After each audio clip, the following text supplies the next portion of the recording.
বিসমিল্লাহির রহমানির রহিম। আসসালামু আলাইকুম। আশা করি যে যেখানে আছেন আল্লাহ তাআলার অশেষ রহমতে অনেক অনেক ভালো আছেন। আজকে আপনাদের সাথে শেয়ার করব রোদে দেওয়ার ঝামেলা ছাড়া কাঁচা আমের টক মিষ্টি আমসত্ত্ব রেসিপি। এটা তৈরি করার পর বাজার থেকে কিনে আনা যে ম্যাঙ্গো বারগুলো পাওয়া যায় সেই রকম স্বাদ কিন্তু পাওয়া যাবে। আশা করি রেসিপি ভালো লাগবে।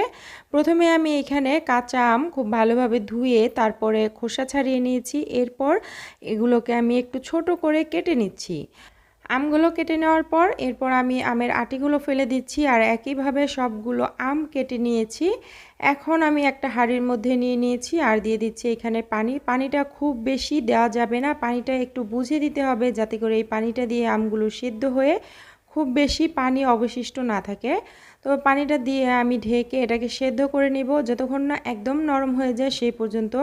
আমগুলো কিন্তু খুব বেশি শক্ত ছিল না, একটু কচি আম ছিল, তাই এটা সেদ্ধ হতে খুব বেশি সময় লাগেনি। আমি আমগুলো খুব ভালোভাবে সেদ্ধ হওয়ার পর একটা ডাল ঘুটনি দিয়ে আমি এটাকে একটু ভেঙে দিচ্ছি।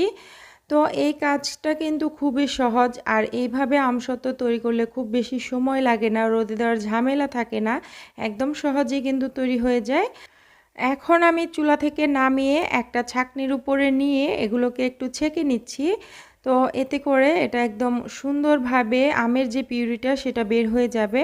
তবে এটাকে ঠান্ডা করে কিন্তু ব্লেন্ডারও ব্লেন্ড করে নিতে পারেন, কোনো সমস্যা নেই, তবে ছাঁকনি দিয়ে ছেঁকে নিলে সবচেয়ে বেশি ভালো হয়।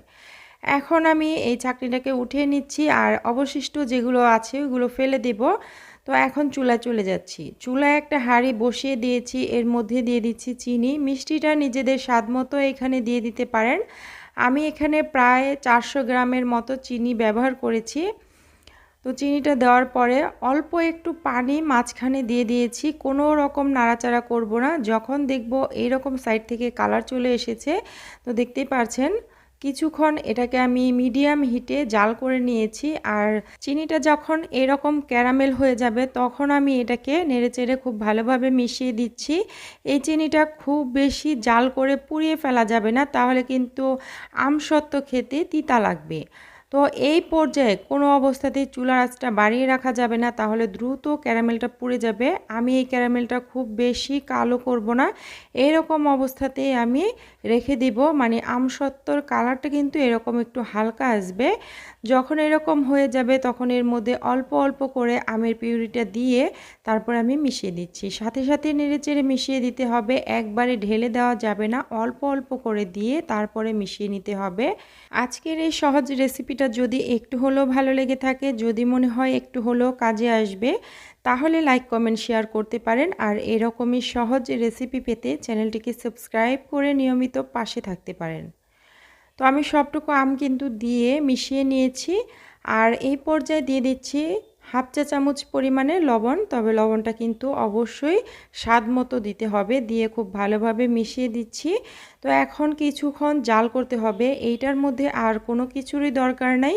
তো এটা শুধু জাল করে যাব, মিডিয়াম হিটে এটাকে জাল করতে থাকবো। যখন দেখবো এরকম আঠালো হয়ে এসেছে তখন আমি এটাকে দেখে নিচ্ছি যে মাঝখান থেকে যখন আমি একটা দাগ কেটে দিচ্ছি এটা কিন্তু মিশে যাচ্ছে না। এই পর্যায়ে বুঝতে হবে হয়ে গেছে। আমি আবার একটু দেখিয়ে দিচ্ছি, স্প্যাচুলাটার মধ্যে নিয়ে আমি যখন দাগ কেটে দিচ্ছি মাঝখান থেকে, এটা কিন্তু দুই সাইডে মিশে যাচ্ছে না বা পানি পানি ভাব নেই। এই পর্যায়ে নামিয়ে নেব। এখন একটা স্টিলের ট্রের মধ্যে অল্প একটু তেল দিয়ে তারপরে আমি পুরো ট্রের মধ্যে ব্রাশ করে দিচ্ছি। তেলটা দেওয়ার কারণে যখন আমি আমসত্ত্বটা তুলবো তখন কিন্তু সহজেই উঠে আসবে। এরপরে আমি এই আমগুলোকে ঢেলে দিচ্ছি। তো এইখানে একটা টিপস দিয়ে রাখি, কখনোই কিন্তু সিলভারের যে ট্রেগুলো হয় বা প্লেটগুলো হয় ওইগুলোর মধ্যে কিন্তু এই আমসত্ত্বটা দিবেন না। এরকম স্টিলের যে পাত্রগুলো ওইগুলোর মধ্যে দিবেন। তো এরপরে আমি এটাকে ছড়িয়ে দিচ্ছি। এটা খুব বেশি নাড়াচাড়া করার দরকার নাই। এইভাবে যখন আমি ট্রেটাকে একটু ঘুরিয়ে নিচ্ছি তখন কিন্তু আপনি থেকেই এটা সেট হয়ে যাচ্ছে। তো আমসত্ত্বটা পাতলা অথবা মোটা সেটা কিন্তু নিজেদের পছন্দ মতো এটাকে তৈরি করা যাবে। চাইলে আরও পাতলা করে দেওয়া যাবে অথবা আরও মোটা করেও দেওয়া যাবে।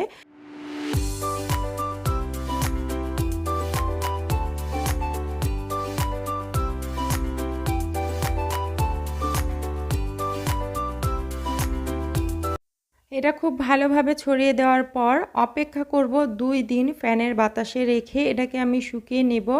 রোদে দেওয়ার দরকার নেই, যদি ইচ্ছে হয় তাহলে রোদ্রে দিতে পারেন, তো রোদ্রে দিলে দ্রুত হয়ে যাবে। আর ফ্যানের বাতাসে রেখে এটাকে 2 দিন 2 রাত আমি রেখে দিয়েছিলাম, এতে করে এই রকম অবস্থায় আছে, দেখতে পাচ্ছেন। তো এটাকে আমি ট্রে থেকে তুলে নিয়েছি আর দেখতেই পারছেন মাশাআল্লাহ কত সুন্দর হয়েছে, একদম পারফেক্ট হয়েছে। খুব বেশি মোটা করে তৈরি করি নাই, দেখতেই পারছেন আমার হাতটা দেখা যাচ্ছে।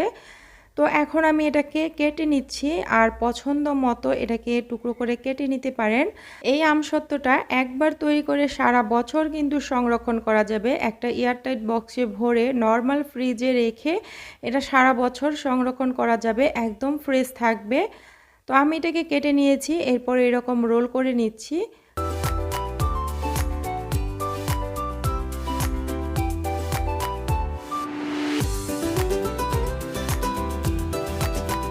তো আশা করি আজকের এই রেসিপিটা আপনাদের কাছে একটু হলেও ভালো লেগেছে। আজকের মতো এতটুকুই, দেখা হবে নেক্সট ভিডিওতে। সে পর্যন্ত সবাই ভালো থাকবেন, সুস্থ থাকবেন। এতক্ষণ সাথে থাকার জন্য অসংখ্য ধন্যবাদ। আল্লাহ হাফেজ।